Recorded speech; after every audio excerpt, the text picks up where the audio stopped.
How's it going, guys? My name is Rushcode. This is day 4 and I'm learning how to do textures the right way in Unreal Engine 4. In Devlog number 3, I recreated the darkroom from Resident Evil 2. Today I'll be applying some textures I downloaded and learning how to work with materials. The first thing I did was drag in a 16 variety wood grain tile into the content browser.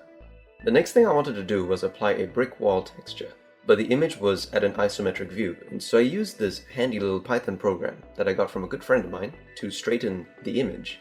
I then put it into Photoshop to clean up the edges, and dragged it into the content browser. I then applied the wood grain texture to the floor, which again was just a drag and drop action, so that was easy enough to do. And at this point, the floor looked pretty nice. It looked like a fake carpet pattern. And since a material automatically generated based on the texture I dragged in, I decided to edit that. And it was a good thing I was following a tutorial as I was doing this, because the material editing window itself is pretty overwhelming with everything that's going on in there. And I don't know if this is a blueprint section or not, but maybe you guys can let me know down in the comments below. And if you happen to know a really good tutorial out there that's quick to learn for advanced texturing, please do leave that in the comment section as well, because the tutorials I'm following right now are meant to just get you up and running very quickly. So I added a multiply box and realized that this was a bit different from the tutorial. I had to insert a text coord, which is short for texture coordinate I guess, which was then hooked up to the multiply box. So after setting the multiplication value to 8 and applying the texture, the floor pattern updated itself and it actually looked more like a carpet now. So I tried a couple of different multiply values just to see what would give me the most comfortable carpet-like effect for the floor, and proceeded to work on the inventory box. This was going to be some kind of brownish wood color, so using MS Paint I picked out just one tile from that wood grain pack and dragged it in to create a material. And just like with the other material, I had to insert my own texture coordinate box and multiply box for this one. As far as I know, I can't actually edit the material without the texture coordinate.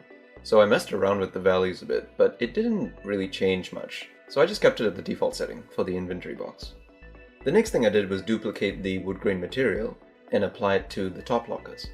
Apparently if you don't do that, then every time you change something in a material, it'll just change everything that it's being applied to. So it's pretty insane to think how many textures and materials a game would actually have.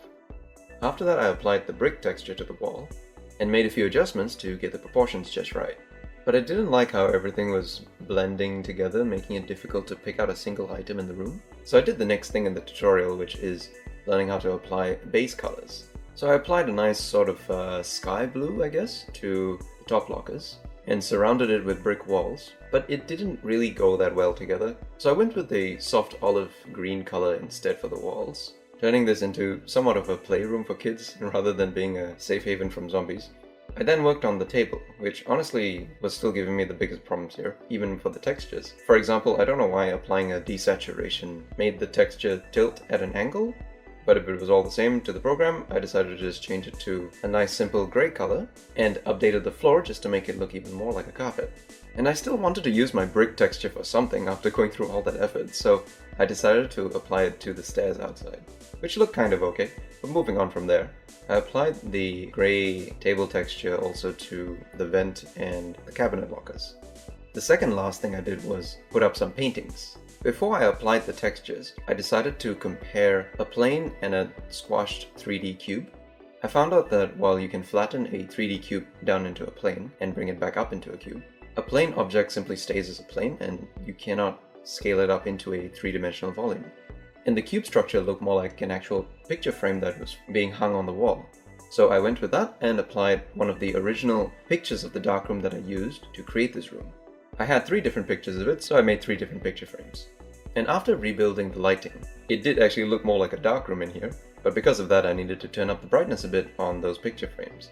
And I think I did it in a hack sort of way by messing around with the emissiveness, but if it works, it works. So after all that was said and done, I got onto the last step, which was also my favorite part to do, and that was to make cubes that could glow. So I made a tiny little cube, duplicated the table material, changed it from a grey to an orangish yellow, and bumped up the emissiveness. And I thought the result was pretty sweet. So I made 2 more cubes like those and just went for a test run. This took me about 50 minutes to do, but the result was worth it. And I reckon it'll go much quicker the next time I do this, now that I know how to navigate through the basics for textures and materials. So I'm pretty much done with building and designing this room for now, And seeing where I started from just making a ramp to producing this at the end of it, I feel very proud of what I've accomplished here today. And the next video is going to be very different. I'll be learning how to build a moving door, so stay tuned for that, guys. And if you like this video, hit that like button. Let me know what you think down in the comments below on my painting skills or whatever else you think I could have improved on.